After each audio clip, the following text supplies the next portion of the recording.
PGEN stock analysis and price predictions for next week. Monday is Precigen stock a buy. I'm about to be breaking this down in this brief short 1 minute video. Precigen stock, it's $2.93. This thing pumped up very freaking nicely, 60% up. It's not small deed, but I'm looking at this thing not in a way where I'm going to randomly buy or anything. I just want to see a double break confirmation in order for me to move forward. PGEN,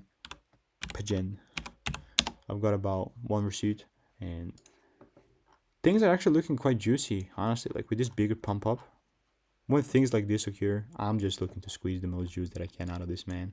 And if it doesn't sort of pull down and doesn't give me the shift, then who cares? I'm not going to simply buy. I'm not randomly buying. You know what I mean? That's not me. I mean, maybe if it works for you, or just please don't blindly listen to me. Do whatever is working for you. I will just try to stick to my strategy. So, that being said, if you want to get free money making emails and insights plus stock picks, click the first link in the description and I'll see you in the next one.